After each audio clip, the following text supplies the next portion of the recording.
اللہم صلی علی محمد وعلی آل محمد کما صلیت علی ابراہیم وعلی آل ابراہیم انک حمید مجید۔ اللہم بارک علی محمد وعلی آل محمد کما بارکت علی ابراہیم وعلی آل ابراہیم انک حمید مجید۔ رب اشرح لی صدری ویسر لی امری واحلل عقدۃ من لسانی یفقہوا قولی۔ ربنا زدنا علما یا مقلب القلوب ثبت قلبی علی دینک، آمین۔ آج ہم سنت دیکھیں گے اگلی، یعنی کہ قرض کے متعلق اسوہ حسنہ، اور اس کے متعلق نبی کریم صلی اللہ علیہ وآلہ وسلم نے کیا فرمایا، ان کا عمل کیا تھا۔ تو قرض دینے کا ثواب 18 گنا ہے۔ آپ صلی اللہ علیہ وآلہ وسلم نے فرمایا تم میں سے بہتر وہ ہے جو ادا کرنے میں بہتر ہو۔ تو جو بندہ قرض ادا کرنے کی نیت سے لیتا ہے، اللہ پاک کی مدد شامل حال رہتی ہے، اور میں بھی اللہ پاک کی مدد کا طالب ہوں۔ اور نہ دینے کے ارادے سے قرض لینے والا چور ہے۔ پھر بخاری نے روایت کیا استطاعت کے باوجود قرض جلد ادا نہ کرنا ظلم ہے، یعنی کہ قرضہ اول تو زندگی میں نہیں لینا چاہیے کیونکہ اس کا بوجھ بہت ہے۔ اور نبی کریم صلی اللہ علیہ وآلہ وسلم نے مقروض کی نماز جنازہ نہیں پڑھائی تھی۔ اسی لیے آپ دیکھیں کہ بعض دفعہ جب دنیا سے کوئی لوگ چلے جاتے، میت کے پاس آ کے لوگ کھڑے ہو جاتے ہیں کہ اس نے ہمارا یہ قرضہ دینا ہے، یہ قرضہ دینا ہے، تو گھر والوں کے یا پتہ ہوتا ہے یا نہیں پتہ ہوتا۔ اس وقت اتنا نازک موقع ہوتا ہے لیکن بہت بدمزگی ہو جاتی ہے۔ لیکن یہ ہے کہ ظاہر ہے اگر قرضہ لیا ہے تو اس کو کہیں لکھ کر بتانا چاہیے۔ نارملی کیا ہوتا ہے کہ مرد بیوی بچوں سے چھپا دیتے ہیں اپنے بینک اکاؤنٹ، یا اپنی کسی سے قرضہ لیا وہ، اب اگر کوئی ایسی موت آ گئی جو اچانک تھی، ہارٹ اٹیک ہو گیا یا کوئی اور پرابلم ہوئی، اور گھر میں کسی کو نہیں بتایا تھا، کوئی لکھت پڑھت نہیں ہے، تو ظاہر ہے اس کا بڑا بوجھ ہے میت کے اوپر۔ اتنے بوجھ کے ساتھ قبر میں جانا وہ عذاب ہے۔ تو اپنے معاملے جو ہوتے ہیں نا آخرت والے، وہ ہلکے ہونے چاہیے بالکل۔ اور ان چیزوں کے بارے میں کسی وفادار کو، جو بھی جس پہ ٹرسٹ ہے، اس کو ضرور بتانا چاہیے تاکہ ادائیگی فوراً ہو جائے بعد میں۔ اول تو اپنی زندگی میں کر لینا چاہیے، نہیں ہے تو پھر بعد میں کوئی نہ کوئی اس قرض کو ادا کر دے۔ پھر آگے دیکھیں، مقروض سے فائدہ اٹھانا گویا سود لینا ہے۔ قرض لینا اچھی بات نہیں ہے، اور قیامت میں قرض کی ادائیگی نیکی سے ہوگی۔ ابن ماجہ نے اس کو روایت کیا۔ حضرت علی رضی اللہ تعالیٰ عنہ نے ایک میت کا قرضہ اپنے ذمہ لیا تو آپ صلی اللہ علیہ وآلہ وسلم نے فرمایا تمہیں اللہ پاک جہنم سے آزاد کرے جیسے تم نے اپنے بھائی کو قید سے آزاد کیا۔ تو بالکل صحیح ہے، یہ قرض جو ہوتا ہے نا، یہ قید کی طرح ہی ہے، اور جس نے قرضہ لیا ہوا ہے اس کے لیے یہ حکم ہے کہ اس کو اتارنے میں جلدی کرے، یہاں تک کہ پھل نہ کھائے، اور وہ اب اس قرض کو جلدی ادا کر دے، جمع کرے اور فوراً واپس کرے۔ نصف قرضہ معاف کرنا سنت ہے۔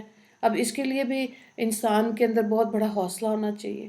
مقروض کو مہلت دینے سے اللہ پاک قیامت کے رنج غم سے نجات دے گا۔ اللہ اکبر۔ اب دیکھیں قیامت کے رنج و غم تو بہت ہے نا، قبر میں جانا، قبر سے اٹھنا، حشر کا میدان، حشر کے بعد اعمال نامے، اور اس کے بعد پل صراط، اور پھر کہیں جا کے جنت ہے۔ تو یہ ساری منزلوں کے لیے تیاری اس دنیا میں کرنی ہے۔ تو قرضے سے اگر انسان کے زندگی میں بھار آ رہا ہے تو نہیں لینا چاہیے، اور لکھنا ضرور چاہیے۔ سورہ البقرہ میں ہے کہ دیکھیں، لکھیں ضرور، جو ہمارے پیسے کے لین دین ہیں، تجارت کے ہیں، قرضے کے ہیں، آپس کے ہیں، اس کو لکھیں۔ لکھنے سے کیا ہوتا ہے کہ پھر بدگمانی نہیں ہوتی، بدگوئی بھی نہیں ہوتی پھر۔ اس لیے اپنے آپ کو ان چیزوں سے بچانا چاہیے، اور شریعت نے ہمیں حکم دیا کہ تجارت، لین دین، ان ساری چیزوں کا لکھ لینا بہتر ہوتا ہے۔ پھر دیکھیں جس کسی نے تنگ دست کو مہلت دی، اللہ پاک دنیا اور آخرت میں اس پر آسانی فرمائے گا۔ مسلم نے اس کو روایت کیا، جس نے کسی تنگ دست کو مہلت دی اس کی دعا قبول ہوتی ہے۔ مسند احمد نے اس کو روایت کیا۔ قرض دینے والا کچھ کہے تو برداشت کرنا سنت ہے۔ ٹھیک ہے. اب نارملی کیا ہوتا ہے کہ قرضہ دے دیا، اب مقروض کے پاس وہ لکھنا چاہیے کہ کتنی مدت میں یہ واپس کرے گا، کتنی مقدار اس نے قرضے میں لی ہے، تو وہ پیسہ بھی لکھنا چاہیے، مدت بھی لکھنی چاہیے. اب اس مدت میں اگر وہ نہیں کر سکا، تھوڑی مدت اور دینا یہ اللہ کو پسند ہے، اور اس کا قرضے کو آدھے کو معاف کرنا یہ بھی اجر و ثواب ہے. لیکن اگر پورا کرے تو زیادہ ہے، لیکن اس کے لیے پھر بہت بڑا حوصلہ چاہیے ہوتا ہے. حج پہ جا رہے، حج سے پہلے قرضہ ادا کریں. وصیت سے پہلے قرضہ ادا کرنا سنت ہے. قرضہ لیا اور وصیت کسی اور کام کے لیے لکھ رہے ہیں، یہ بھی غلط ہے. مقروض جنت میں جانے سے روکا جائے گا یہاں تک کہ قرض ادا نہ ہو جائے، خواہ وہ شہید ہو. تو شہید کا بھی جو قرضہ ہے نا معاف نہیں ہے. اس لیے اپنے معاملے بہت جو ہے نا بہت صحیح دین کو، صحیح شریعت کو سمجھ کے گزارنے چاہیے تاکہ ہمارے پر آخرت میں بوجھ نہ ہو. اچھا، آپ صلی اللہ علیہ وآلہ وسلم نے اہل و عیال کی ضرورت کے لیے 20 سا قرضہ لیا تھا. اسی طرح روایت ہے کہ جو لیا غیر مسلم سے قرض اور دیگر معاملات جائز ہیں.